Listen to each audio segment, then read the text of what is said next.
Happy Valentine's Day to everyone except Sword Art Online fans. In honor of the occasion, let us talk about why this show has the worst romance of all time, and it is not even close. Literally, the romance in the Twilight movies is better. And that is not praise for Twilight, that is an indictment of Sword Art Online. Twilight gets mocked endlessly for being shallow, awkward, and unhealthy. Yet at the very least it understands that romance requires build-up, tension, and emotional weight. You can clearly see what the characters want, why they want each other, and how their relationship affects the story, even if people dislike how it is handled. The same goes for 50 Shades of Grey.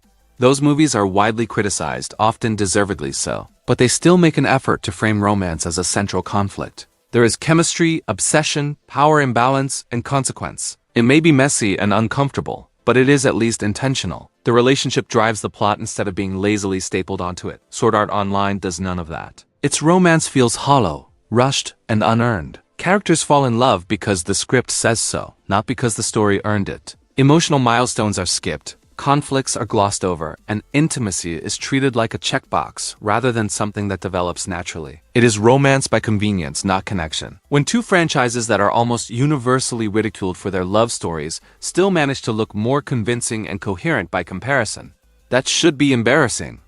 If Twilight and 50 Shades can clear a bar that Sword Art Online cannot even reach, then the problem is not taste or bias. The problem is that the writing simply is not good enough to sell the romance it desperately wants the audience to believe in. Every couple in Sword Art Online feels forced, rushed, or flat. None of it feels earned. Characters fall in love because the story says so, not because anything real happens between them. Kirito has the charm of wet cardboard and zero riz, but somehow every girl trips over herself for him. There is no build-up, no tension, and no reason to care. One minute they barely talk, and the next minute it is true love forever. It feels lazy and fake every single time. The author comes across as just as clueless about romance as he is about gaming and good writing, and that cluelessness bleeds into every part of the story. The relationships feel like they were written by someone who understands romance only in the most surface-level, second-hand way. Characters do not fall in love through shared experiences, believable conflict, or emotional growth.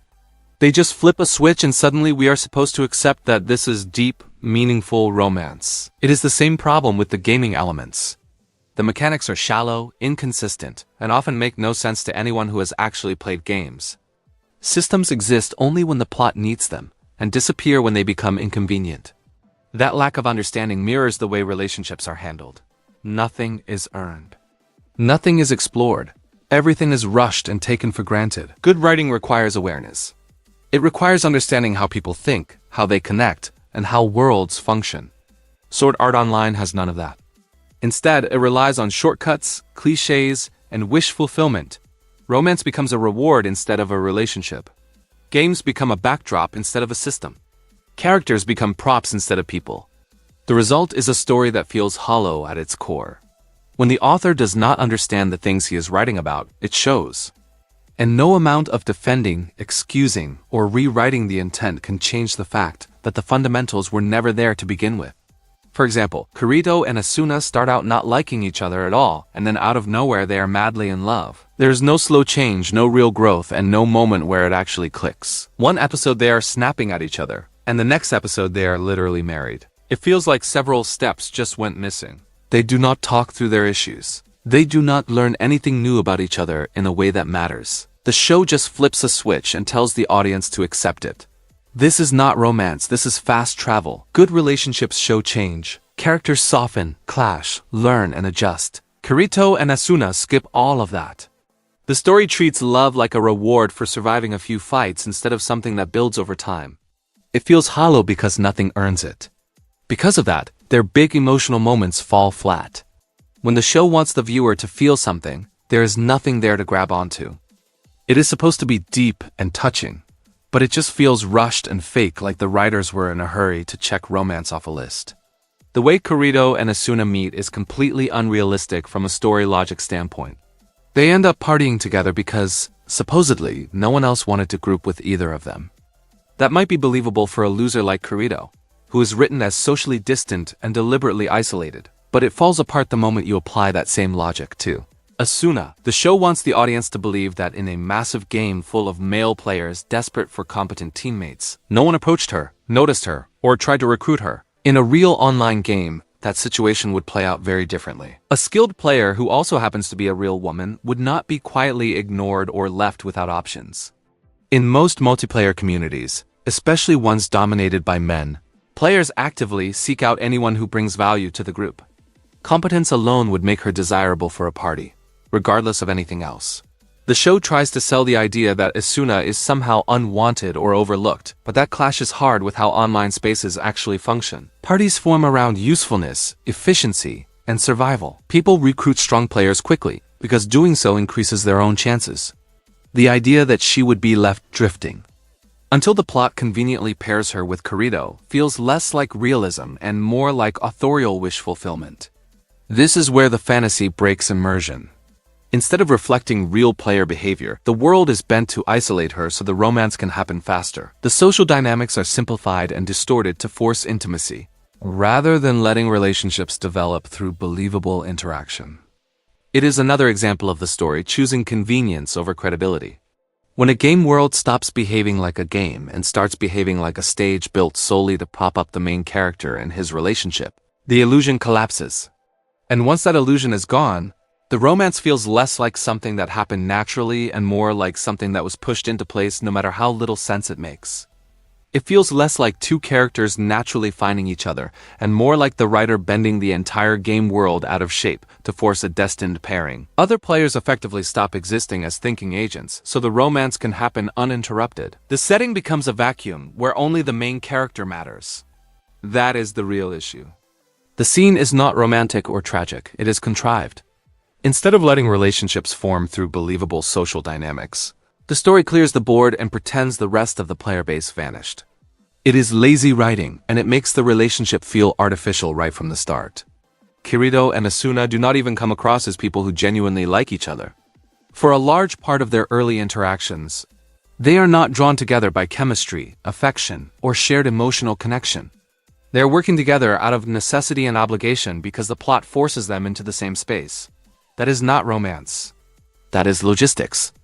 Their relationship feels transactional rather than personal. They cooperate because the situation demands it, not because they enjoy the company of each other. There is very little natural banter, warmth, or gradual bonding. Instead, the story skips straight from reluctant teamwork to supposed deep affection, as if proximity alone is enough to substitute for actual emotional development. A good romance shows why two people want to be together. It shows choice. It shows desire. Here, it feels more like resignation. They are paired up because the narrative has already decided they belong together, not because their interactions organically lead there. The audience is told they are in love long before the story proves it. That makes the romance hollow at its core. Obligation is not attraction. Survival is not intimacy. Working together under pressure does not automatically translate into love. When a relationship is built on convenience instead of connection, it is no surprise that it feels flat and unconvincing. Calling that a great romance only highlights how low the bar really is. Then Asuna disappears for several episodes because of filler, which only makes the problem worse. Any momentum their relationship might have had is completely dropped, as if it never mattered in the first place. When the story finally circles back to Kirito and Asuna, nothing has changed. There is no growth, no softening, no sense that time apart affected either of them in a meaningful way. They are still cold, distant, and barely tolerant of each other. That gap exposes how fragile the romance really is. A well-written relationship can survive time off-screen because the foundation is already there. This one cannot because there is no foundation to begin with. The filler does not interrupt a developing romance, it reveals that there was nothing developing at all. If the story can remove one half of the couple for several episodes and lose absolutely nothing, that says everything. When they reunite, the audience is expected to pretend that the bond is still there, even though it was never convincingly established. There is no sense of longing, relief, or emotional payoff. It feels like two coworkers being reassigned to the same project, not two people reconnecting after time apart. The show wants credit for a romance it never put in the work to build. Instead of using that separation to deepen the relationship, the writing wastes it and then resumes as if nothing happened. That is not a slow burn. That is not subtlety. That is incompetence. The filler does not just stall the story, it actively undermines the supposed central romance and makes it even harder to take seriously. Then you get one of the most ridiculous turning points in the entire so-called romance. Kirito tells Asuna to take a nap, and she just does it. And somehow that is framed as a meaningful moment. After that, the story expects the audience to believe that she suddenly loves him. There's no build-up, no emotional shift, no defining experience, it just happens. One scene flips the switch, and we are supposed to accept it, without question. That does not feel like romance at all. It feels like a placeholder where actual character development should have been. Being told to rest is not intimacy. It is not a vulnerability. It is not connected. Yet the show treats it like some profound act of care that magically rewires her feelings. That kind of writing is lazy and borderline insulting to the audience. Real relationships change through shared experiences, trust built over time, and moments that reveal who people really are. Here, none of that exists. Instead, a mundane command is treated like a romantic breakthrough. It comes out of nowhere because there was nothing leading up to it. The story skips the hard work and jumps straight to the payoff it did not earn.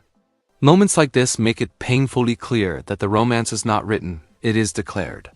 The characters do not fall in love naturally. The script just decides they are in love now and moves on. When something that trivial is meant to justify a massive emotional shift, it exposes how shallow and poorly thought out the entire relationship really is. Then the show tries to fast-track the romance even harder by throwing Kirito and Asuna into a murder mystery together. Supposedly, solving one case side by side is enough to overwrite everything that came before it. By the end of that arc, they are suddenly head over heels for each other, as if all the tension, dislike, and emotional distance just evaporated off screen. The problem is that nothing about that transition feels earned. They did not resolve their issues. They did not grow closer in a believable way. They did not even meaningfully change how they interact. The story just decides that enough time has passed and enough plot has happened, so now they are in love. A shared investigation becomes a shortcut for actual relationship development. Working together does not automatically equal chemistry. Plenty of people cooperate effectively, and still do not like each other, let alone fall in love. The show confuses proximity with intimacy and competence with emotional connection. Solving a problem together is treated like a substitute for genuine bonding, and it does not work. By the end of the murder mystery, the romance feels completely disconnected from everything that led up to it. The audience is asked to accept a dramatic emotional payoff without having seen the emotional groundwork. It is not a slow burn or subtle writing, it is narrative whiplash.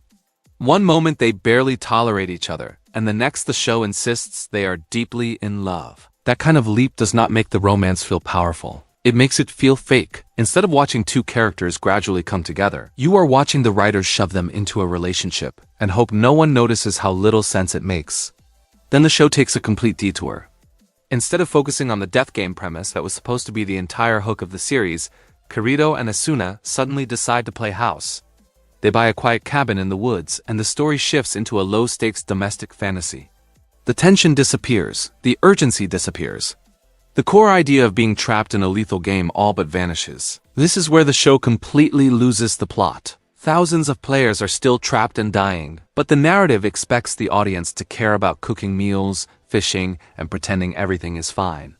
The survival horror premise is pushed aside so the author can indulge in a shallow romance fantasy that feels completely disconnected from the world he set up. It is not just tonal whiplash, it is narrative sabotage. A story about desperation, fear, and high stakes suddenly turns into a slice-of-life vacation. There is no emotional weight to it because the show has not earned that kind of quiet payoff. The characters did not fight their way to peace.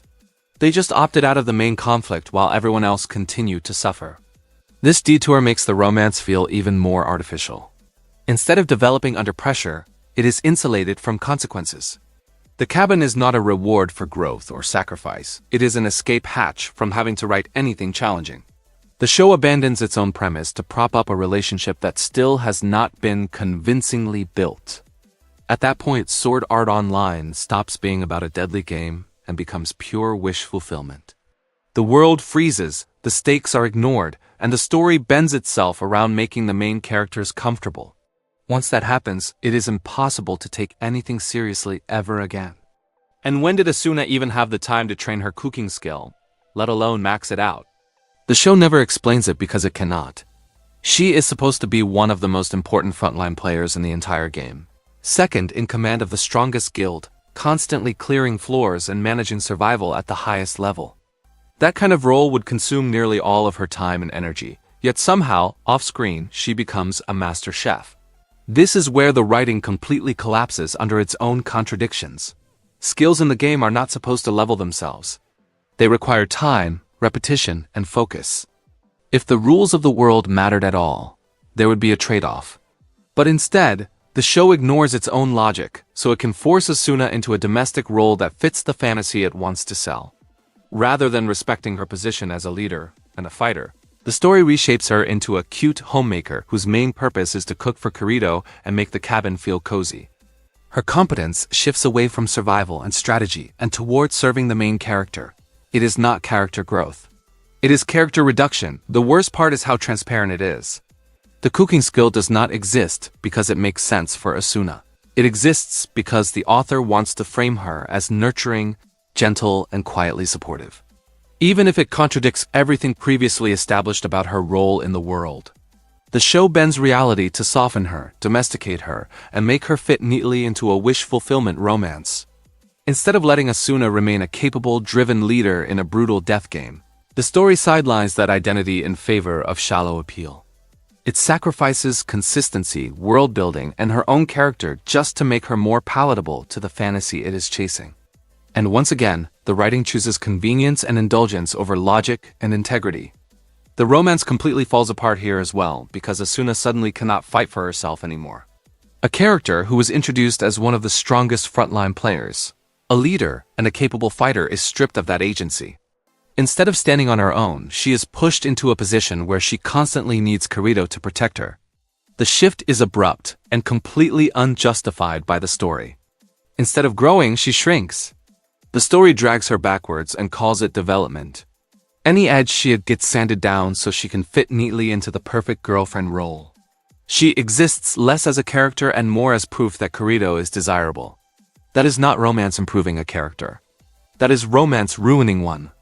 Asuna did not become deeper or more interesting because of it. She became weaker, flatter, and far less memorable.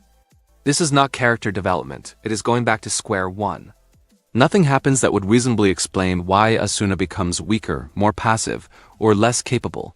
The only real change is what the narrative needs from her. She is no longer allowed to be an equal. She has to become someone Kirito can save, over and over again, so the story can reinforce his role as the untouchable hero. That dynamic poisons the romance. A relationship built on imbalance is not romantic, it is patronizing. When one character exists mainly to be rescued, the partnership stops feeling mutual. The earlier strength of Asuna is quietly erased, so Kirito can look better by comparison. Her competence is sacrificed to inflate his importance. What makes this worse is that the show already proved Asuna could stand on her own. Taking that away does not add tension or depth, it just undermines her character. Instead of two capable people surviving together, the story turns into one flawless protagonist dragging a downgraded love interest along behind him. At that point, the romance stops being about connection and becomes pure wish fulfillment. Asuna is no longer a partner, she is a prop, and once the relationship is reduced to one character constantly needing protection from the other, whatever credibility it had left completely collapses. Kirito and Asuna getting married in the game and adopting a daughter is honestly laughable. It is treated like this deep, meaningful milestone, but when you take even a second to think about it, the whole thing collapses. These are teenagers playing avatars in a virtual world, not adults with real-life experience, maturity, or responsibility. Framing this as some profound romantic achievement feels completely detached from reality. They are not even old enough to get married in real life, yet the show wants the audience to take their in-game marriage seriously. Instead of feeling touching or earned, it comes off as rushed and juvenile. Like the fantasy of someone who wants all the rewards of adulthood without any of the actual weight behind it. Marriage is reduced to a cosmetic feature, another checkbox to tick in the wish fulfillment fantasy. The adoption subplot makes it even more absurd. They suddenly play house, pretending to be parents, despite barely knowing each other and still being trapped in a death game. There is no exploration of responsibility, emotional readiness, or consequences. It is all surface-level roleplay dressed up as something meaningful. The show expects viewers to feel emotional about it, but it feels more like cosplay than character development. Instead of deepening the relationship, this arc exposes how shallow it really is. The story skips every difficult step and jumps straight to the aesthetic of a perfect family. It is not romantic. It is immature. It highlights how the series confuses fantasy shortcuts with genuine emotional growth, and how desperate it is to force the image of a perfect relationship without doing any of the work to justify it. The whole romance and adoption subplot is a complete mess, and it really shows that there was no real plan behind it. Everything feels random, disconnected, and improvised, like the story is being stitched together on the fly without any thought for consistency or long-term consequences. One moment it is a death game, the next it is domestic roleplay. And none of it flows in a way that feels intentional or well thought out. You can tell the author is just making things up as he goes along, and that is not even theory or speculation. He has openly said in various interviews that he does not plan things out and instead writes whatever comes to mind at the time. That approach might work for short, low-stakes stories, but it completely falls apart in a long-running series that is supposed to have structure, themes, and emotional payoff. That lack of planning is exactly why the romance feels so hollow and contradictory. Characters change personalities when the plot needs it. Major life events like marriage and adoption are introduced without build-up and then dropped just as quickly. Nothing feels earned because nothing was designed to lead anywhere. It is all impulse writing dressed up as depth. What makes it worse is that fans try to retroactively defend this chaos as intentional or subtle when it is clearly not. This is not clever storytelling or slow burn writing. It is narrative whiplash caused by an author who admitted he does not map out his story. The romance and family subplot are not messy because they are complex. They are messy because they were never properly thought through in the first place. And after the already awful first arc, Asuna is reduced even further into a full damsel in distress. She is literally trapped in a birdcage and sidelined, forced to sit and wait while Kirito comes to save her. Any remaining agency she had is completely stripped away. The character, who was once framed as a frontline fighter and leader, is turned into a helpless objective marker. This is not just bad writing, it is embarrassing. Instead of letting Asuna remain active in the story, the show locks her away so the plot can revolve entirely around Kirito again. She does not get to struggle meaningfully, plan an escape, or drive the narrative. Her role is to be imprisoned, look pretty, and exist as motivation for the main character. This is where any pretense of a balanced romance completely dies. A relationship cannot feel equal when one character is consistently reduced to a prize to be rescued. Turning Asuna into a passive captive does not add drama or depth. It just exposes how little respect the story has for her as a character.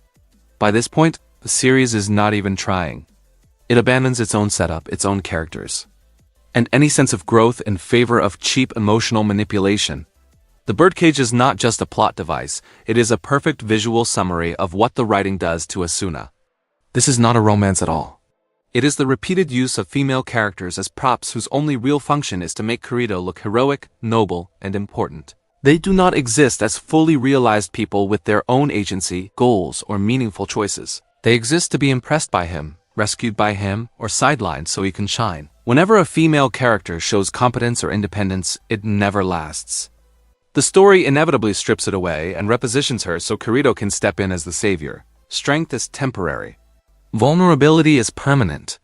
The narrative constantly bends itself to ensure that he is the solution to every problem, while the women around him are reduced to emotional rewards or plot devices. That dynamic kills any claim of genuine romance. Romance requires equality, mutual respect, and shared growth.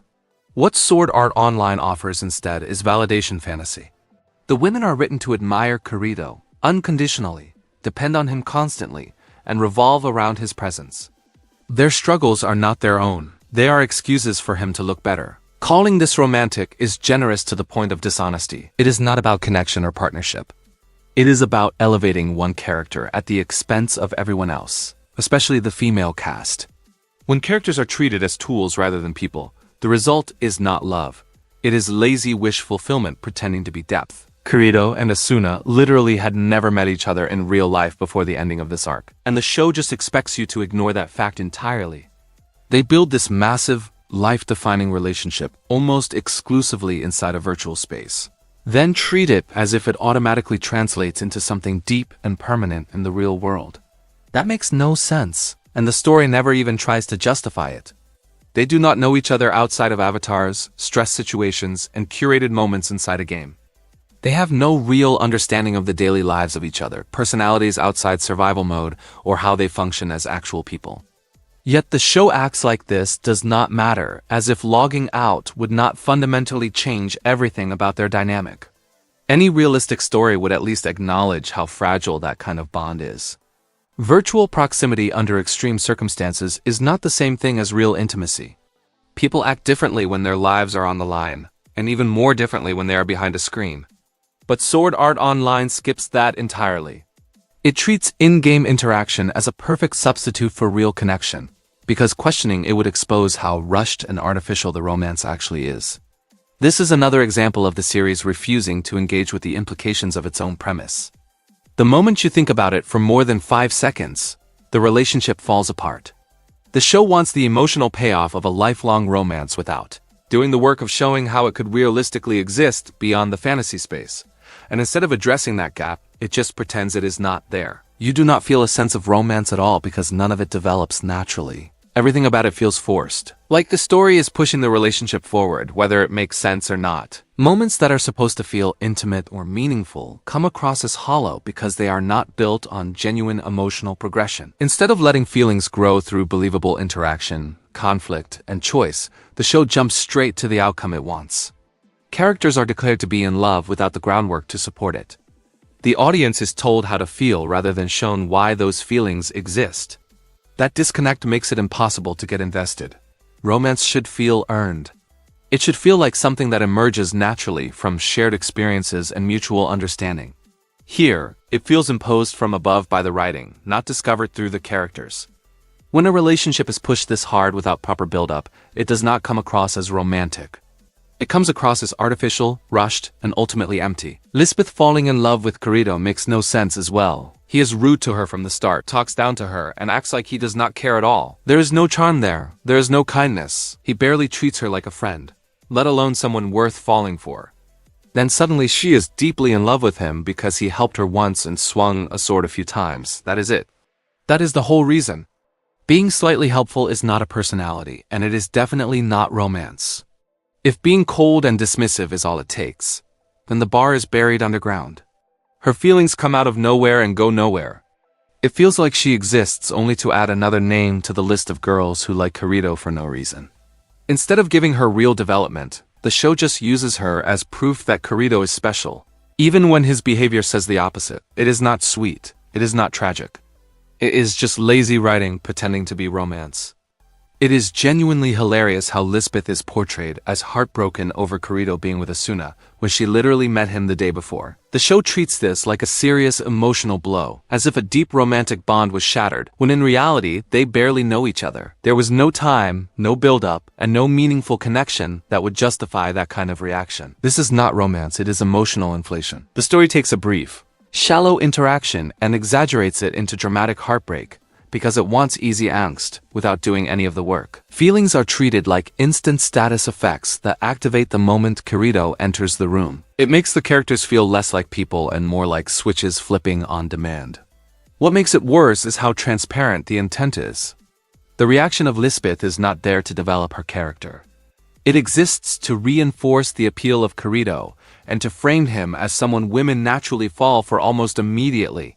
Her feelings are disposable, introduced for a moment of drama and then discarded once they have served their purpose. A good romance understands pacing and emotional weight. This does neither. When characters are devastated over relationships that never actually existed, it cheapens the entire concept of love in the story. Instead of feeling tragic or heartfelt, it comes off as absurd and unearned. Moments like this make it clear that the series does not understand how relationships work, only how to imitate the surface-level appearance of them. The romance feels forced and pointless with Lisbeth because it exists only to remind the viewer that Kirito is wanted. Her crush shows up fast, burns hot for one episode, and then gets tossed aside. There is no long-term impact, no real change, just a quick dose of fake drama. Lisbeth is reduced to a crush instead of a character. She starts out with skills, pride, and a role in the world. Then all of that gets pushed back so she can moon over Kirito. The story takes a capable character and flattens her into another girl who wants the main guy. Kirito once again does nothing to earn it. He shows up, looks calm, swings a sword, and that is enough. The show treats basic decency like it is some rare miracle that makes the romance feel hollow and embarrassing. The dynamic is one-sided and awkward. Lisbeth opens up and gets emotional, while Kirito stays distant and blank. There's no balance, no spark, no real exchange. It feels less like romance and more like a rejection waiting to happen. Her feelings exist only to serve Kirito story-wise. They help make him look kind, loyal, and desirable.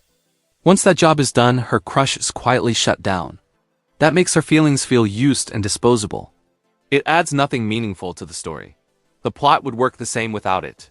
The romance is just filler meant to stir feelings without doing any real work. That is lazy writing. It keeps pushing the same tired idea that every woman exists to fall for Kirito. Instead of building real friendships or rivalries, the show defaults to crushes. That makes the world feel small and fake. It undercuts Lisbeth as a strong character. By tying her value to unreturned feelings, the story weakens her. She deserves better than being another name on the list of girls who like Kirito and got nothing back. Celica falling in love with Kirito is just as nonsensical. He is not some kind hero in her story. He straight up uses her as bait to draw out another guild. He puts her in danger on purpose and treats it like a plan, not a moral problem. And somehow she turns that into seeing him as her savior. Helping her after putting her at risk does not make him noble. It just makes the whole situation weird. The show frames him as this caring protector, but he created the danger in the first place. That is not romance. That is basic damage control. Her attachment feels like hero worship, not love. She clings to him because he is strong and confident, not because he treats her well or earns her trust in a real way. The story confuses gratitude and fear with romance and expects the audience to go along with it. Once again, it feels like the writers just wanted another girl to fall for Kirito and did not care how little sense it made. No growth, no real bond, just another forced crush slapped onto the pile. It is also really creepy and gross to make Celica an underage girl and then push a love story with Kirito. That choice feels wrong and shady, plain and simple. Making a guy the focus of a kid crush is not cute or sweet, it is weird and off-putting. I honestly do not get why the author thought this was smart or okay, because this kind of stuff is how you end up getting a talk from Chris Hansen. The romance just feels forced and fake because the show never earns it. There is no real time spent building trust or shared moments that matter. The crush just appears out of nowhere and the story acts like that is enough. It comes off as lazy writing that expects the viewer to fill in the gaps for the author. Celica is written as weak and helpless most of the time. She cries, makes mistakes, and needs saving over and over. Her whole role is to fail so Kirito can look cool. That is not romance. It is a setup to make one character shine while the other looks small and useless. Kirito treats her like a kid he has to look after, not someone on his level. He gives advice, fixes her problems, and stands above her in every way. That kind of dynamic kills any chance of a healthy romance. It just makes the crush feel sad and wrong instead of sweet. Celica does not get real agency in the story. Her feelings exist only to react to Kirito. She does not grow, choose, or learn in a way that matters. The story pushes her into a box where her only purpose is liking him, which makes her feel like a prop instead of a person. The crush adds nothing to the plot at all. It does not move the story forward or change any outcome. It is there just to fill time and pull at cheap emotions. When a romance can be cut with no effect, that means it never mattered. It turns Kirito into a shallow fantasy hero. Every girl falling for him makes him less interesting, not more. It feels like the story exists to stroke his ego instead of telling a good tale. This kind of writing is boring and tiring. It cheapens real relationships in the show.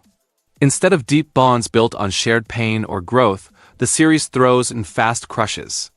That makes the world feel fake and hollow. Real connections get buried under shallow fan service. It shows careless judgment from the author. Mixing a kid-coded character with romance shows a lack of thought and restraint. Even if the story tries to play it off as harmless, it still feels gross. Good writers know when to draw a line, and this crosses it. The writer is incapable of showing restraint. He just writes whatever fantasies pop into his head and throws them onto the page without stopping to think if they belong there or make sense. There is no filter, no discipline, and no sense of limits. Every cool idea, every self-indulgent moment, every cheap fantasy gets included just because he wants it there. That is why the story feels bloated and out of control. Instead of trimming ideas or focusing on one solid direction, he piles everything on. More romance, more praise for Kirito, more forced drama, more wish fulfillment. Nothing gets held back. Nothing gets questioned. It reads like someone scribbling down their daydreams and calling it a finished story. Good writing requires restraint. Knowing when not to do something is just as important as knowing when to do it. Sword Art Online shows the opposite. It is pure indulgence with no self-control, and it drags the entire series down because of it. And then there is also the Kirito and Sachi romance, which barely even counts as a romance at all. It is over before it starts, because Sachi exists for about half an episode and then dies. The show tries to sell this as deep and tragic, but there is no time to care.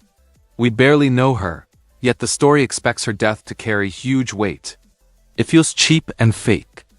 Like she was created just to suffer so Kirito could brood and feel important. She is not a character, she is a plot device with a sad song attached. The whole thing comes off as rushed misery meant to farm sympathy instead of earning it through real writing. Kirito did not help Sachi at all, and the show tries way too hard to pretend otherwise. If anything, her death is on him. Before she met Kirito, Sachi knew her limits. She was scared, careful, and honest about not being ready to fight. That fear was not weakness, it was common sense. Kirito stepped in and fed her false hope, acting like his presence made everything fine. He talked her up, made her feel braver than she really was, and let her believe she was safe just because he was nearby. That fake confidence got her killed. She trusted him instead of her own fear, and that trust cost her everything. The story frames Kirito as tragic and guilty, but it skips the part where his ego and bad judgment pushed a timid girl into danger she never should have been in. The show trying to make the audience feel sad about Sachi dying is honestly laughable. There's no real bond built, no real time spent making her matter. She shows up, says she is scared, clings to Kirito, and then dies almost right away. That is not a tragedy, that is a shortcut. The show plays sad music and expects instant tears, but it never did the work to earn them. I do not feel sad at all because the story gave me no reason to care. Sachi feels less like a person and more like a tool meant to hurt Kirito and make him look deep. When a death feels this empty, it is not moving. It is just bad writing pretending to be emotional. But without a doubt, the worst romance in the show is between Kirito and his sister Shugiha, also known as Lifa in-game.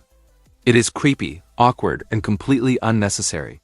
It is uncomfortable to watch, takes away from any real story or character development, and highlights just how poorly the writing handles relationships. Nothing else even comes close. This is the point where the writing fully gives up and just hopes the audience will not think too hard about what is happening.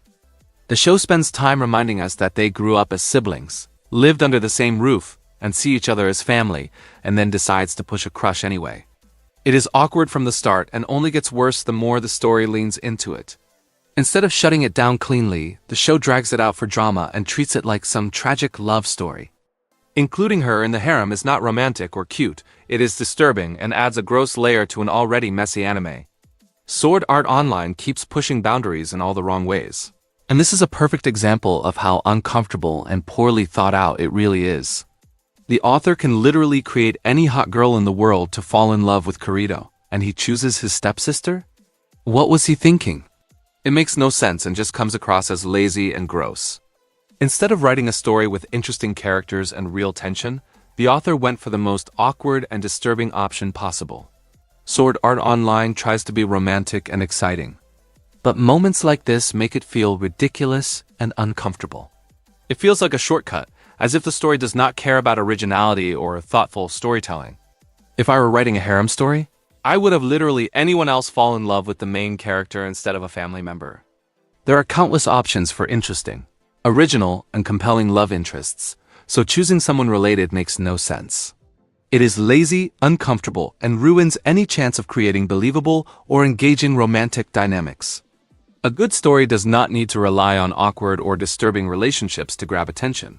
Yet Sword Art Online somehow thinks this is clever. The girl could have been a supermodel, an actress, a singer, a social media influencer, or literally anyone else interesting and original. The fact that the author chose the stepsister of the main character instead just proves how disturbed and careless the writing is. It is not clever, it is not romantic, and it adds a gross, uncomfortable layer to an already messy story. Sword Art Online could have been more exciting or meaningful, but the author went for the weirdest, Most awkward choice possible. You could not make a romance story like this work if you tried. A human falling in love with an alien, like what happened to Jake Sully in the first Avatar movie, makes a lot more sense than falling in love with your step-sibling.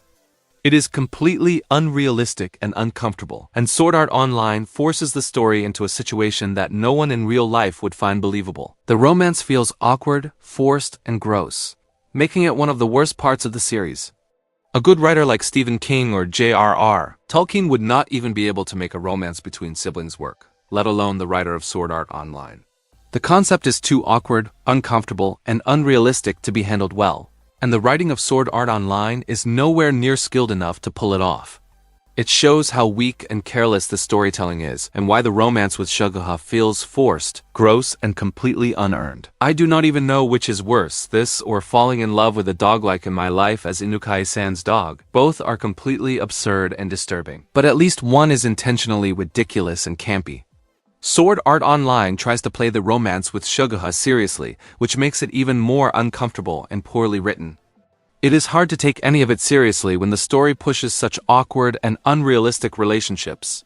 It feels like the author just watched Yosuga no Sora before writing and decided to copy that show. The story rips off the weird, uncomfortable romance elements without adding anything original or interesting. Instead of creating a story with real stakes or believable characters, Sword Art Online copies the gross and awkward parts of another show and pretends it is clever. It comes across as lazy, unoriginal, and completely tone-deaf. Having a stepsister in the harem ruins immersion. Viewers are supposed to be invested in all of the relationships, but this pairing makes the romance feel forced and gross. It breaks the suspension of disbelief and makes it hard to take the story seriously. It undermines other characters in the story by including a family member as a romantic option. The anime overshadows potential love interests who could have added depth and interest to the narrative. The focus on this awkward choice prevents more engaging or meaningful dynamics from developing. It feels like fan service at its worst. The decision seems designed to shock the audience rather than serve the story in any meaningful way. This cheapens the anime and makes it feel more like a spectacle of awkwardness than a serious narrative. Finally, it is unrealistic and completely unnecessary. There is no believable reason for a family member to be part of the harem. It exists only to provoke a reaction, which makes the story feel contrived and uncomfortable instead of compelling or entertaining. It does not even make sense that his stepsister loves him so much. They are not close at all, since Kirito is a shut-in nerd who spends nearly all his time in his room playing video games. They almost never talk or share any meaningful moments, so there is no believable reason for her to develop romantic feelings. The anime tries to force this relationship, but it comes across as completely unearned and ridiculous, making the harem feel even more awkward and poorly written. And Suguha did not even know Kirito was her cousin until much later. She thought they were just siblings, which makes falling in love with him even more disturbing and awkward. The anime tries to play it off as innocent or romantic, but it is impossible to take seriously. Sword Art Online turns what should be a normal family relationship into something uncomfortable and poorly handled, highlighting just how messy and creepy the story can be. The writer was clearly trying to pander to a certain demographic, and it failed spectacularly. Instead of improving the story or making it more engaging, it ruined the reputation of the entire series. Fans and viewers were turned off by the awkward, uncomfortable romance and poor writing choices, and it only made the already dwindling audience shrink even more. Sword Art Online could have been better, but moments like this show exactly why it struggled to be taken seriously.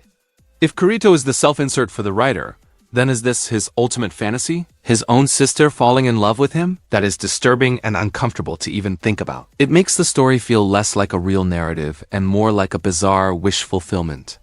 Sword Art Online constantly crosses lines that should not be crossed, and this is one of the clearest examples of how badly the writing handles relationships and character dynamics.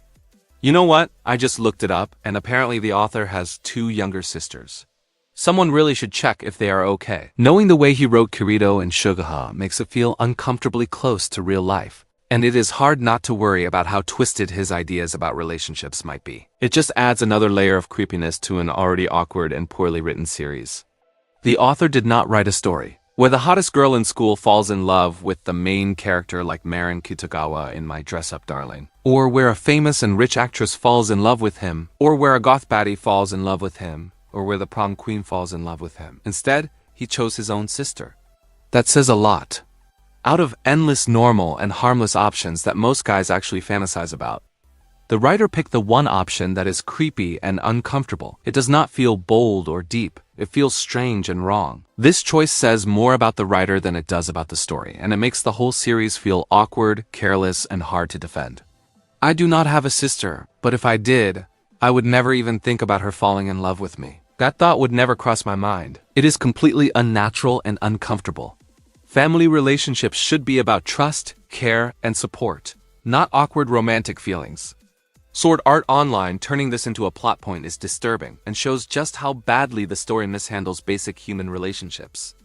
It is not the same as family members getting married in mythology, which was created thousands of years ago when the world was a very different place. Myths came from ancient cultures with values that do not match modern life at all. These stories were never meant to show healthy or normal behavior. They were used to explain how the world works, where power comes from, and why nature can be cruel or unfair. The gods follow rules that do not apply to humans, so their actions are not meant to be copied. For example, in Greek mythology, the gods are symbols, not people. Zeus and Hera, being siblings and lovers, is not meant to be romantic, cute, or relatable. It shows how power stays inside one ruling family and how order is forced onto the world. These stories also come from early creation myths where only a few beings exist, so family ties are unavoidable. The focus is on control, fate, and balance, not love or morality. These myths were also shaped by many storytellers over hundreds of years. There was no single writer pushing personal ideas or fantasies. What mattered was meaning and symbolism, not comfort or approval. The gods behave badly on purpose. They lie, cheat, and hurt each other to show how dangerous power can be and how small humans are compared to it. Their actions act as warnings, not goals. Sword Art Online is a modern story made for a modern audience. It was not written thousands of years ago, and it does not have the excuse of age or ancient culture. It should reflect modern values and basic common sense. When a modern writer chooses to include family romance, it is not symbolism or myth. It is a deliberate choice, and a bad one at that. That makes the comparison to ancient mythology weak, and only makes the writing look worse. I do not even think most people in Japan like this kind of romance. Maybe a few creepy, weird individuals genuinely enjoy it unironically, but the majority would probably be disgusted. It is awkward, forced, and uncomfortable, and it does not reflect normal relationships or values. The idea of a family member being part of a romantic storyline is not something most people find appealing, which makes this subplot even more frustrating and poorly thought out. Another guy falling in love with Kirito would make far more sense than his own sister doing so. That kind of story could be framed as a normal romance or friendship turning into something deeper, without crossing any uncomfortable boundaries. It would be believable and understandable, and viewers could relate to it without feeling awkward or disturbed. Choosing his sister as a love interest, on the other hand, is completely unnecessary, gross, and unrealistic. It makes the romance feel forced, highlights lazy writing, and turns what should be a simple relationship into something cringe-worthy and unpleasant to watch. And Sugaha playing Alfam online only to randomly run into Kirito and unknowingly fall in love with him is completely unrealistic. The odds of something like that happening are astronomical. It is so far-fetched that it breaks any sense of believability in the story. You literally have a better chance of drawing all 5 pieces of Exodia in your opening hand in a game of Yu-Gi-Oh than this coincidence happening naturally. Sword Art Online relies on absurd twists like this instead of writing relationships that make sense, which just makes the romance feel forced and ridiculous. And if Suguha loves Kirito so much, then how did she not recognize him until much later after he mentioned saving Asuna? Kirito is using the same voice, not a voice changer, and he looks almost exactly the same in the game. The idea that she would fail to notice him is completely ridiculous and makes no sense. Sword Art Online tries to force a romantic plot that does not hold up under any scrutiny, and moments like this make the relationship feel even more unbelievable and poorly written. Plus, his username Kirito is literally a combination of his real-life name. It is not subtle at all. That would be like someone using their real name in a game and expecting no one to connect the dots. It makes the whole secret identity idea ridiculous and unconvincing. Sword Art Online tries to make Kirito mysterious and cool, but details like this just make the story feel lazy and poorly thought out. Sugaha being so heartbroken over Kirito loving Asuna is completely laughable. It should be normal for a guy to love a girl who is not his stepsister, yet the anime tries to make her jealousy feel dramatic or tragic. The whole situation is forced, awkward, and absurd, making it hard to take her feelings seriously. Sword Art Online constantly twists relationships in uncomfortable ways instead of showing natural, believable emotions, and this is one of the clearest examples. It would be like getting jealous over something that is completely normal and expected. Feeling upset in this situation makes no sense because the relationship itself is already awkward and forced. The jealousy of Sugaha over Kirito loving Asuna only highlights how ridiculous and poorly thought out the story is, making the entire romance subplot feel absurd and laughable. And Sugaha did not play Sword Art Online, so she has no idea that Kirito is cool or powerful in the game. To her, he is just a nerd who spends all day playing video games. What is there to be attracted to in that? There are countless men like that in the world, and they do not have women lining up to fall in love with them. That kind of behavior is seen as total no-riz, a loser move. The idea that Sugaha would suddenly develop romantic feelings for someone like Kirito is unrealistic, and just another example of the story forcing an awkward and unbelievable relationship. You can clearly tell the author has never been in a real relationship and does not understand how love actually works. The romance feels fake, forced, and written from the point of view of fantasy instead of real experience. Characters fall in love for no reason, stay obsessed without growth, and react in ways that do not feel human at all. Love is treated like a reward for the main character instead of something built through time, trust, and effort. It makes every relationship feel shallow and embarrassing, and it exposes how weak the writing really is. Plenty of siblings live together without ever developing romantic feelings. Yet the author decided to center a story around that. It is unnecessary, uncomfortable, and completely unrealistic. Instead of creating meaningful relationships or interesting conflicts, Sword Art Online forces a gross and awkward scenario that makes the series harder to take seriously. It would actually make more sense if Kirito and Sugaha were step-siblings and not related by blood. It would still be creepy, but at least it would be less gross and slightly more believable. Even then, the romance would feel forced and awkward, but removing the blood relation would make the story a little easier to watch and less disturbing than what Sword Art Online actually presents. The sad part is that a lot of people probably think this relationship is great and do not see anything wrong with it. They accept it as normal or romantic, completely ignoring how uncomfortable, forced, and unrealistic it actually is. Sword Art Online gets away with writing awkward and disturbing relationships, and many fans never question just how poorly handled and gross this storyline really is. There are probably people who have written fan fiction about Kirito and Sugaha and expanded on their relationship, which makes my brain hurt just thinking about the possibility. The idea that anyone would take that already awkward and uncomfortable storyline and try to make it even bigger is horrifying. It highlights just how messed up and poorly thought out this part of Sword Art Online really is. And it is hard to imagine anyone enjoying that kind of content without feeling disturbed. This whole harem nonsense is completely pointless. Kirito is supposed to be in love with Asuna, the main romantic focus of the story. Yet the author keeps adding more and more girls falling for him. It serves no real purpose other than to pad the harem and distract from the actual story. The author cannot have his cake and eat it too. The main romance gets diluted, the other girls feel like random additions, and the story loses any sense of focus or emotional weight. It makes the relationship shallow, forced, and frustrating to watch, turning what could be a compelling love story into a chaotic mess.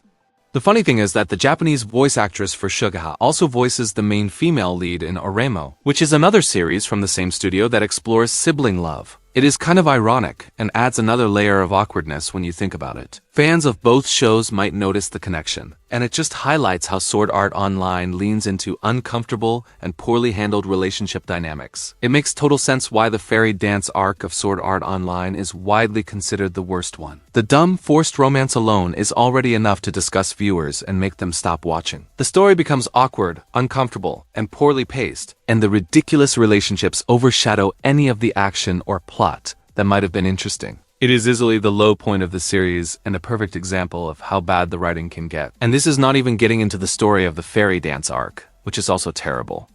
This entire arc is one big sloppy mess with no clear focus or care. The pacing is bad, the stakes feel fake, the villain is laughably awful, and nothing that happens feels earned.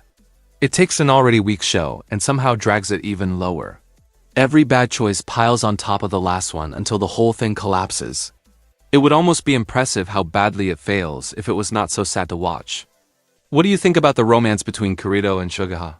Is it clearly gross and pointless, or does it somehow not bother you at all? There is nothing sweet or meaningful about it, and it adds nothing to the story except discomfort.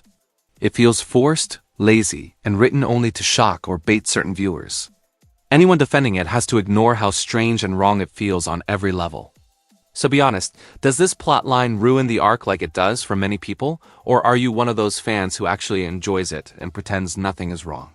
Sword Art Online fans really need to grow up and see the world as it actually is. The show treats unrealistic fantasies, forced romances, and lazy power fantasies as if they are meaningful, and some fans treat them like they matter. It is important to recognize what is normal, healthy, and believable in stories, instead of celebrating awkward, gross, or poorly written scenarios. Growing up means understanding that fiction can be fun, but it should not replace common sense or real-world values. Then we have the romance between Kirito and Sinon, which is terrible for all the same lazy reasons. The show takes her trauma and turns it into a setup for Kirito to swoop in and fix everything. Instead of letting Sinon heal on her own or grow as a person, the story ties her recovery to him being there. That is gross and cheap. Her fear, pain, and guilt become tools to make Kirito look calm and strong. The bond feels rushed and fake. Built on shared danger instead of real trust. It sends the awful message that a broken girl just needs the right guy to save her. That is not romance. That is bad writing hiding behind trauma. They should not even be falling in love in the first place. The whole setup of that arc is about survival, fear, and stopping Death Gun before more innocent people die.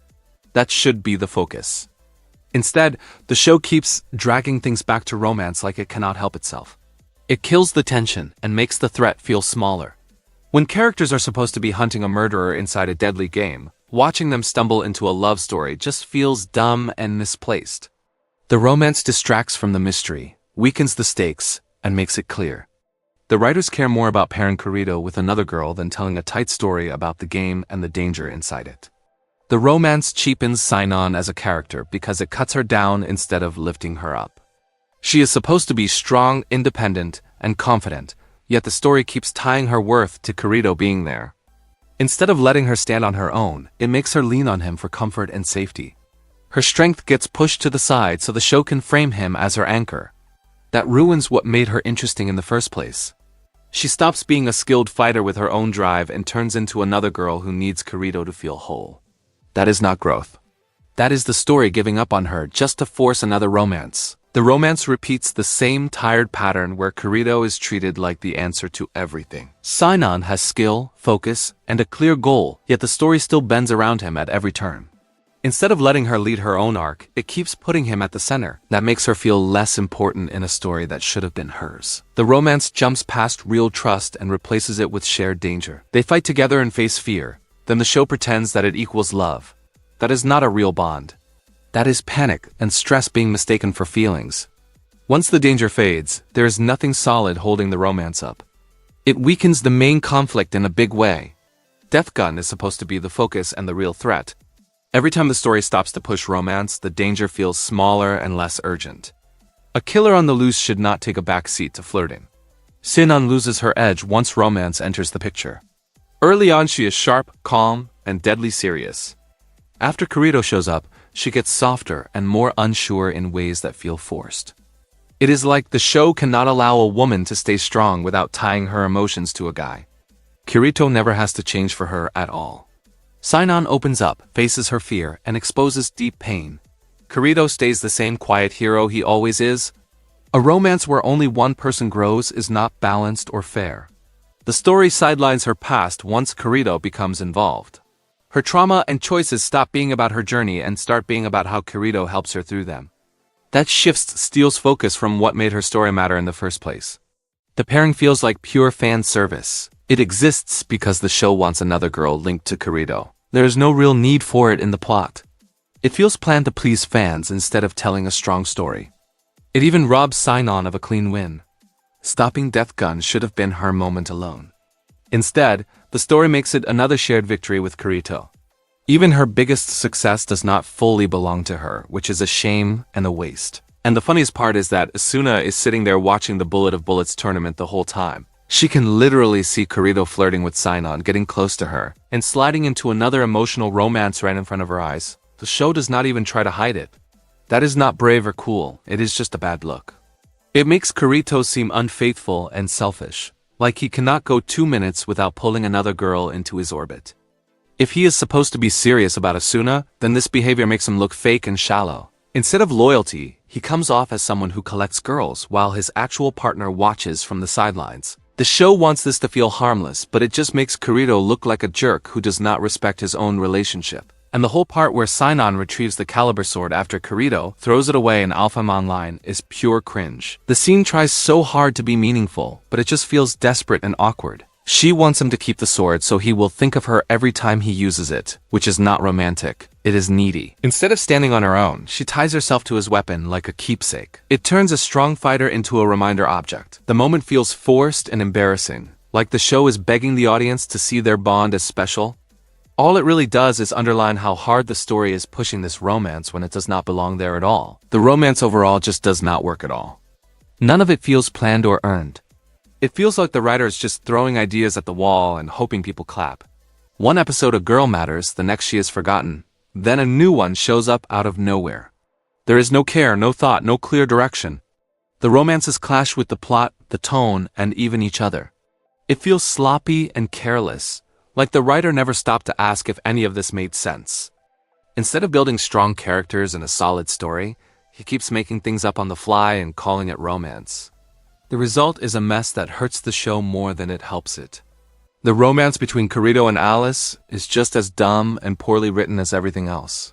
Maybe even worse because the show pretends it is deep and important. Alice gets built up as a powerful, serious character with her own beliefs and duty. Then the story slowly bends her toward Kirito, like it always does. Their bond feels forced, rushed, and unearned, like the writer decided they should be close and skipped the work needed to make it believable. Instead of letting Alice stand on her own or explore her identity, the story drags her into the same tired orbit around Kirito. It turns another strong character into another girl who exists to admire him. At this point, it is not romance, it is a habit, and a bad one.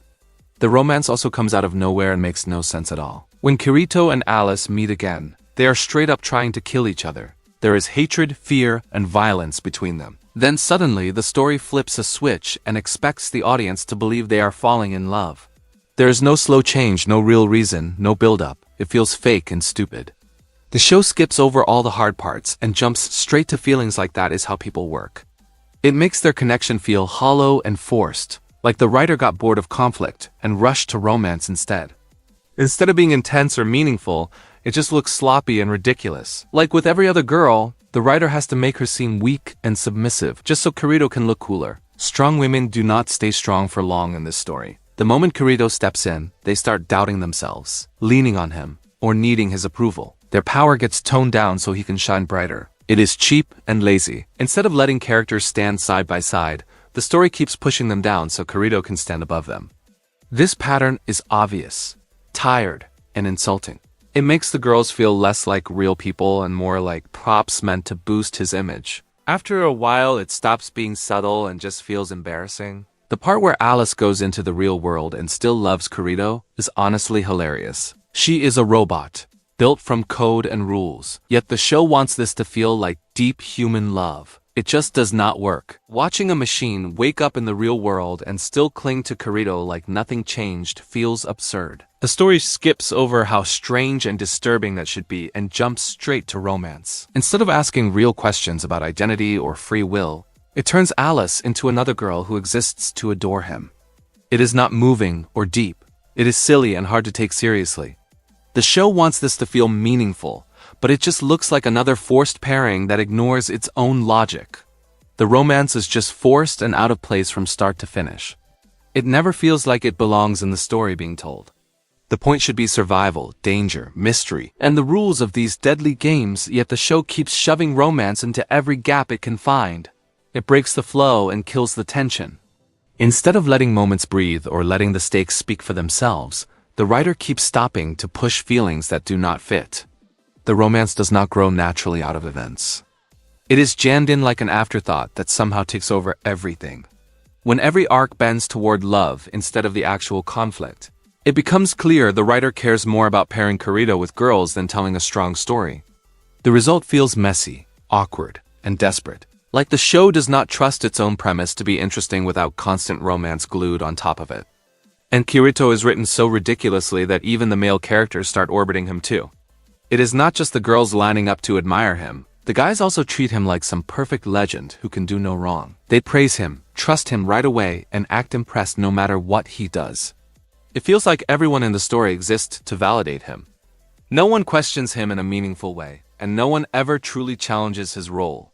This is not charm or leadership. It is bad writing turned up to 11. When every character, male or female, bends toward the same hero worship, it stops feeling natural and starts feeling desperate. The world does not feel real anymore. It feels like a fantasy built only to make Kirito look special, and that is embarrassing to watch. Originally in a harem anime, having all the girls fall in love with the main character is already more than enough. That is the whole gimmick. Even then it is usually lazy and repetitive, but Sword Art Online was not satisfied with that. The writer had to go even further and make the guys fall in love with Kirito too. That is how desperate the writing is. Male characters do not get real arcs or rivalries. Instead, they admire him, trust him instantly, and treat him like some flawless idol. They follow his lead without question and act impressed by everything he does. It stops feeling like respect and starts feeling like worship. At that point, it is not a harem anymore. It is the entire cast bending over backwards to praise one character. This does not add depth or humor. It just makes the world feel fake and embarrassing. No one exists as an equal. No one exists to challenge him in a lasting way. Everyone exists to boost his image. When both women and men are written to revolve around the same character, it becomes obvious that this is not a story. It is a fantasy where the writer wants everyone to love him, and he could not even limit it to one group. The male characters calling Kirito cute and amazing just pushes it into full parody. They are just as impressed and star-struck as the girls, staring at him like he is some perfect idol. It does not feel natural at all. Grown men talk about him like fans, not equals. They praise his looks, his skill, his attitude, everything. It is non-stop worship from every direction. At that point, it stops being friendship or respect and turns into pure hero worship. The story cannot allow a single character, male or female, to exist without gushing over Kirito.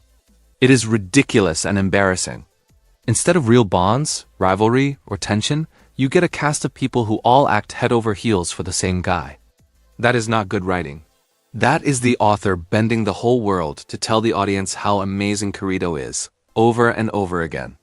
You, the viewer, are also meant to fall in love with Kirito. That is clearly the intent. The whole show is built to shove him in your face as cool, perfect, tragic, and irresistible. The camera worships him, the music swells around him, and every character exists to tell you how amazing he is.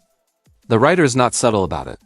You are supposed to project onto him, admire him, and cheer for him no matter what he does.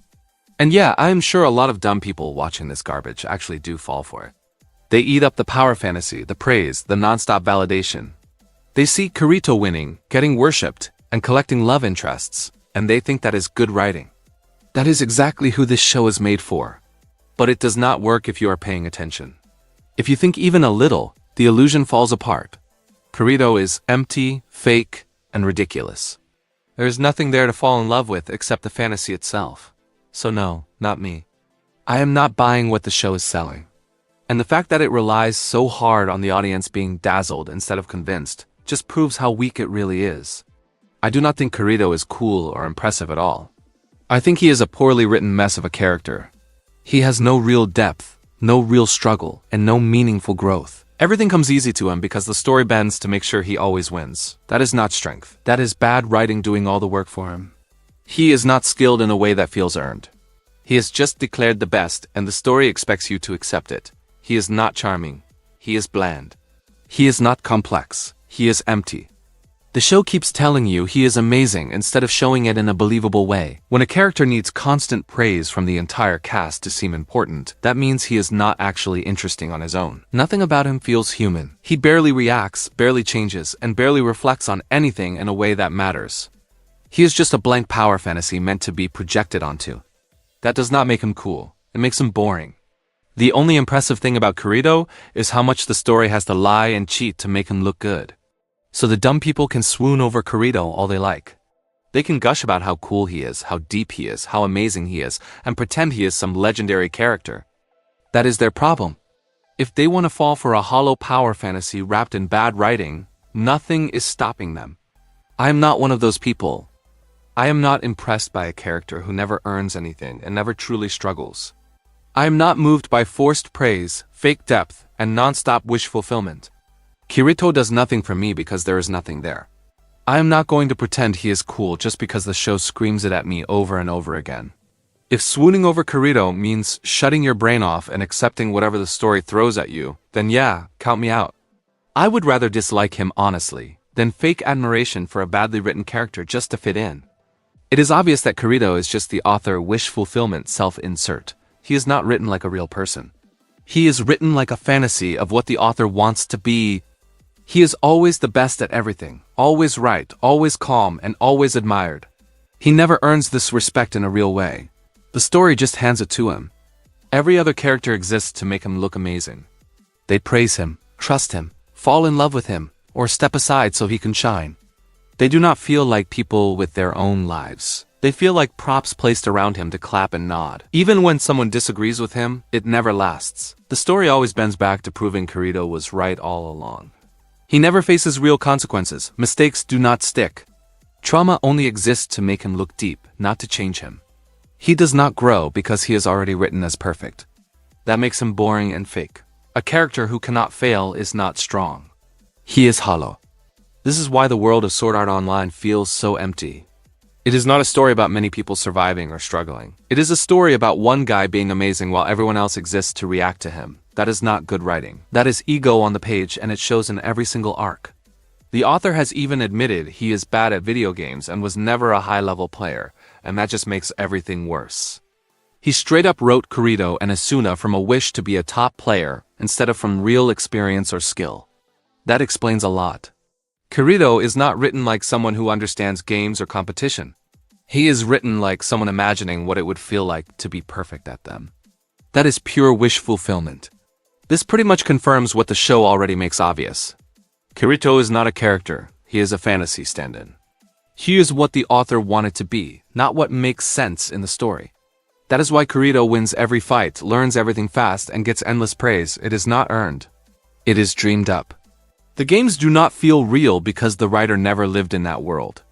Instead of writing struggle, learning, or failure, he skipped straight to being the best. That is why Sword Art Online feels fake at its core.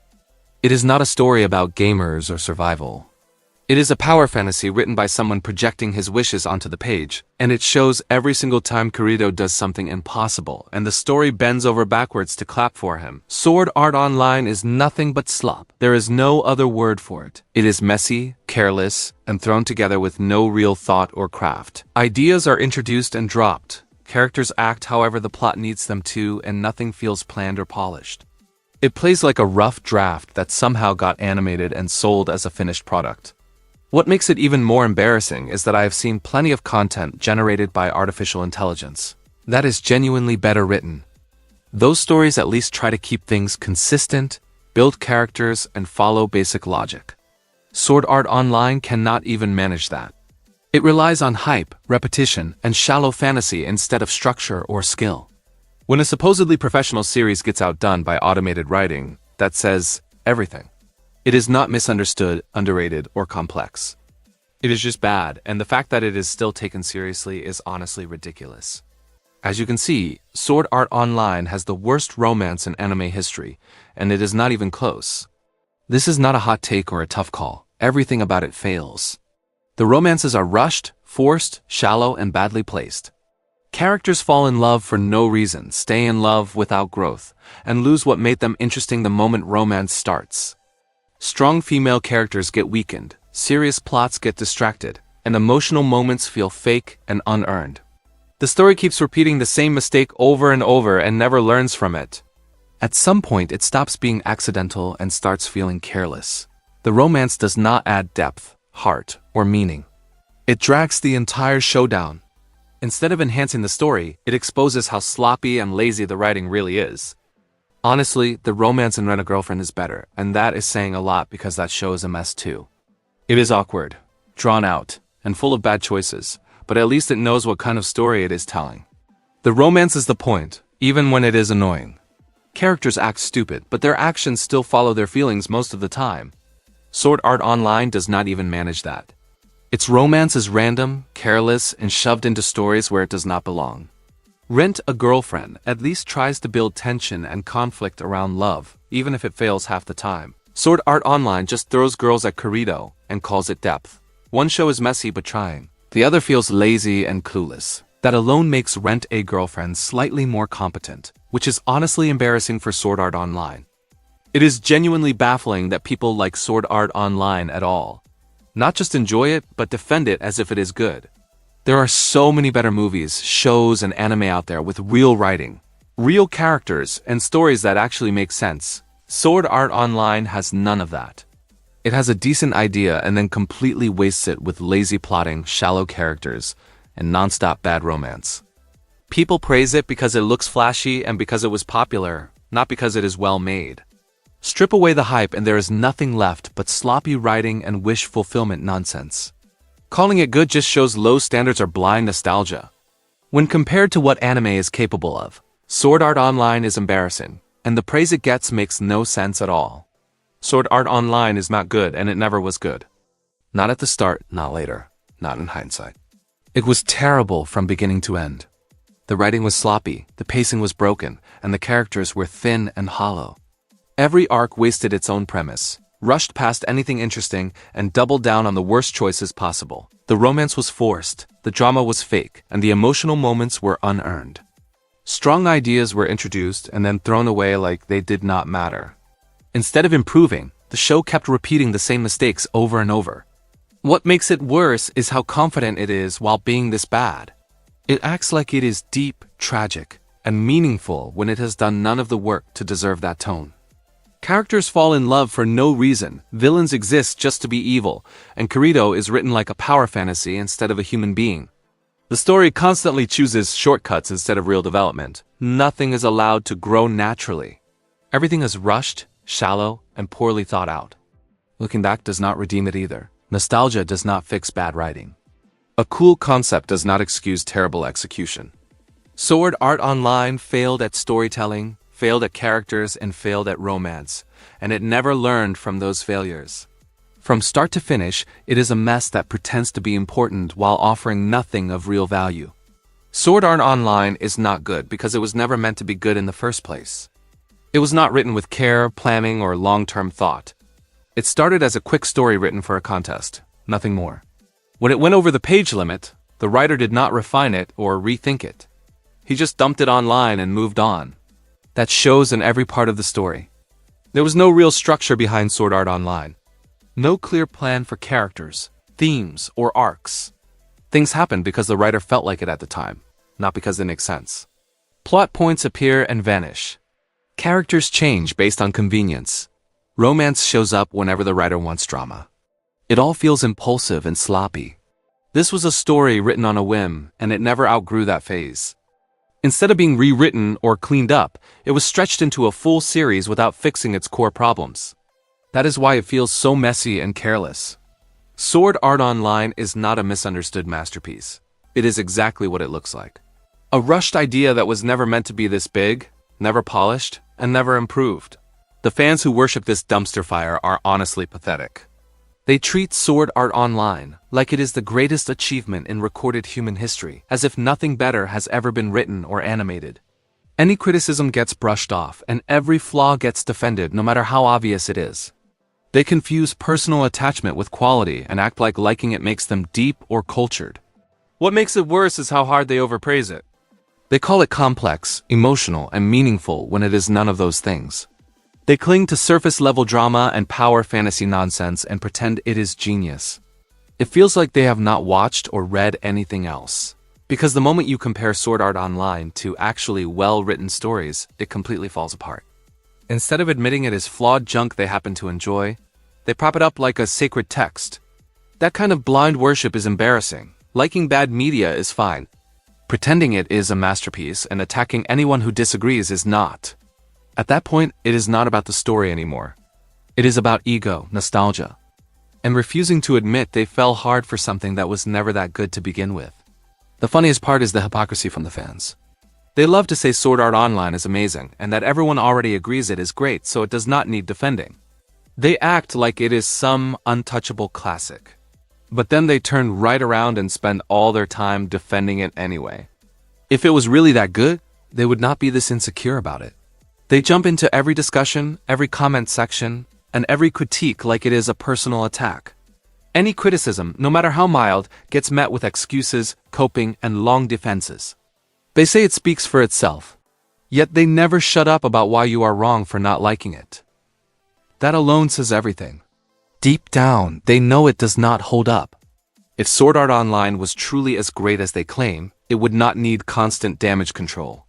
Good stories can take criticism and survive. This one clearly cannot. The non-stop defending just exposes how fragile the praise is. They pretend it is universally loved. But their behavior shows they are terrified someone might point out how bad it really is. The endless defending just proves that the hate is working. It hits them exactly where it hurts. If they were truly confident in Sword Art Online, they would not care who dislikes it. They would shrug and move on. Instead, they panic. They rush in to argue, explain, justify, and cope every single time someone criticizes it. That reaction says more than any review ever could. They cannot stand the fact that people do not like Sword Art Online. Not just dislike it, but see it as bad. That idea clearly eats at them. So they feel the need to respond and fight back, like their personal identity is under attack. Every defense reads like insecurity, not pride. They say the hate is pointless, yet they give it constant attention. At that point, the criticism is not just landing, it is living rent-free in their heads. The hate lives rent-free in their heads, and it is obvious. They cannot process the idea that someone might watch Sword Art Online and simply think it is bad. Not misunderstood, not overrated, just bad. That possibility breaks their brains. Instead of accepting different opinions like normal people, they act confused and offended. Like disliking the show is some kind of personal attack. They assume anyone who hates it must be lying, trolling, or just trying to be edgy. It never crosses their mind that people might genuinely see the flaws and reject it. That level of denial is embarrassing. Disliking a show is normal. Not everyone has to like the same thing. But to these fans, Sword Art Online has to be loved, or something is wrong with you. The constant arguing proves how deep it gets under their skin. They replay the criticism over and over in their heads, obsessing over it, responding to it, trying to shut it down. If they really believed the show was great, none of this would matter. The fact that it does shows how fragile their attachment is. They are not defending art. They are defending their own taste. Because they cannot handle the idea that it might be bad. The most hilarious part is that by constantly defending the show, they are the ones keeping the hate alive. Every long rant, every angry reply, every desperate defense just keeps dragging Sword Art Online back into the spotlight for all the wrong reasons. If they actually ignored the criticism, it would fade. Instead, they keep feeding it and making it louder. They act like they are shutting people down, but all they are doing is proving the critics right and spreading the complaints even further. One negative comment turns into a whole thread because they cannot resist jumping in. They amplify the hate, repeat it, and make sure more people see it.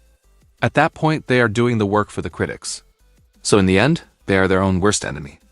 Their obsession with defending the show makes the backlash bigger, not smaller. If they really wanted the hate to stop, they would stop reacting. But they cannot. And that just makes the whole thing funnier. The Sword Art Online fans are the ones who caused this mess in the first place. But of course, they will never admit that. It is always the fault of someone else.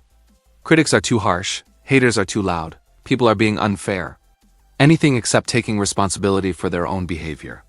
They built this reputation themselves by overpraising junk, attacking anyone who disagreed, and turning every mild critique into a war. Instead of letting the show be seen as a flawed series people might casually enjoy, they pushed it as a masterpiece that must be respected. That kind of behavior invites backlash. When you scream that something is perfect and untouchable, people are going to push back harder. That is exactly what happened here. But they refuse to connect the dots. They act like the hate came out of nowhere, like it was random or undeserved. It was not, it was earned. And yet they keep pointing fingers everywhere except at themselves. As long as they keep doing that, the cycle will never end. They created the problem, they keep feeding it, and they still act shocked that it exists. Sword Art Online fans will not stop defending the show, because they literally cannot stop. It is not a choice anymore. It is reflexive and compulsive. The moment someone criticizes the series, they feel the urge to jump in and defend it, like a knee-jerk reaction they cannot control. They do not pause, think, or move on. They react. That is because many of them base their whole personality around liking this show. It is not just something they watched and enjoyed, it is part of their identity. So when someone says Sword Art Online is bad, they hear it as an attack on themselves. That is why they cannot stay quiet or sit on the sidelines. Silence feels like losing. They always have to be present, correcting, arguing, explaining, and defending. Every discussion becomes about them proving the show is good and that critics are wrong. They cannot let it go because letting it go would mean admitting it is not that special, and they are clearly not ready to face that. If Sword Art Online fans could actually stay quiet and move on, these endless response and rebuttal videos would not even exist. The only reason there are hours and hours of defensive content is because they cannot stop reacting. One negative video drops and suddenly there are 100 replies crying about how unfair and biased it is. If they truly believed the show was great, they would not feel the need to swarm every critic. These videos are not made because the criticism is strong. They are made because the fans are insecure. Every rebuttal is proof that the criticism got under their skin. Instead of letting opinions pass, they have to answer them, dissect them, and argue with them like it is a life or death issue. That behavior keeps the cycle alive. The irony is that they complain about the hate being everywhere while actively making more content about it. If they ignored it, it would dry up, but they cannot. So the response videos keep coming, the arguments never end, and the show stays stuck being known more for its fan meltdowns than for anything it actually did right. Do you see the problem here? Sword Art Online fans are trapped, and it is entirely their own doing. If they stay quiet, the hate keeps going, and they feel powerless watching people rip the show apart without resistance. That silence feels like losing, because deep down they know the criticism sticks. They cannot think of any strong counterarguments, only feelings and excuses, so saying nothing feels like admitting defeat. But when they do speak up and defend the show, the hate keeps going anyway, because they are the ones keeping it alive. Every defense invites another response. Every rebuttal sparks more criticism. They argue, people push back harder, and the cycle just grows. Their defenses are weak, repetitive, and emotional, so they do not shut anything down. They just give critics more material to work with. That is the core issue. There is no winning position for them because the show itself cannot support the weight they put on it. A well-written series would not create this problem. It would stand on its own. Sword Art Online does not, so its fans are stuck flailing between silence and outrage, neither of which helps them. The endless defending is not strength. It is proof they have nothing solid to stand on, and they know it. It is a no-win scenario for the fans, and that is exactly why they are so angry all the time. No matter what they do, the hate is not going to stop. If they ignore it, the criticism keeps spreading and more people pile on. If they respond, they just make it louder and more visible. Either way, the outcome is the same. Sword Art Online keeps getting dragged, and they cannot control it. That loss of control is what really gets to them. They want to shut the conversation down. They want everyone to agree with them or at least stop talking, but they cannot make that happen.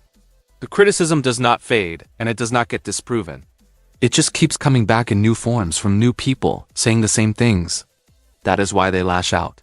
Anger is easier than accepting reality. It is easier to fight critics than to admit the show has real problems that will never go away. The hate continuing no matter what they do reminds them that their defending is pointless. And nothing makes people madder than realizing they are stuck defending something that cannot be saved. The angrier the fans get, the more it just makes me want to bash the show even harder.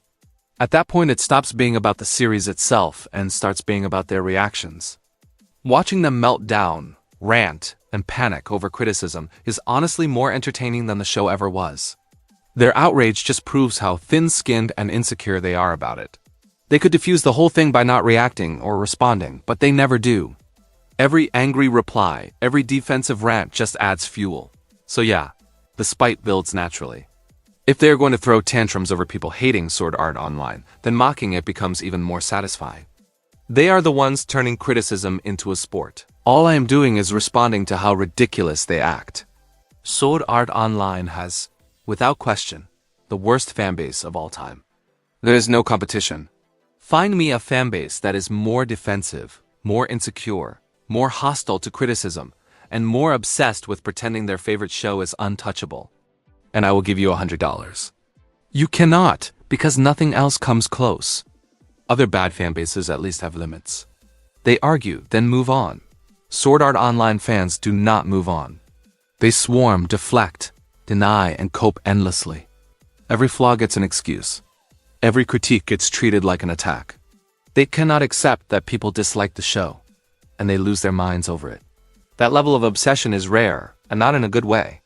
What makes it worse is that they act like victims while being the loudest, most aggressive people in the room. They provoke backlash, then cry about hate. They inflate a mediocre series into a holy object, then act shocked when people tear it down. No self-awareness, no restraint, no standards. So yeah, the worst fanbase of all time. Easily, not because people like the show, but because they cannot shut up about it, cannot handle disagreement, and cannot stop embarrassing themselves every time someone points out how bad it is. If you enjoyed this video and want more Sword Art Online hate, make sure to subscribe and turn on notifications. Keep the hate flowing strong because this series absolutely deserves it. There is so much wrong with it, and calling it out is long overdue. Join in and let us keep exposing how bad it really is.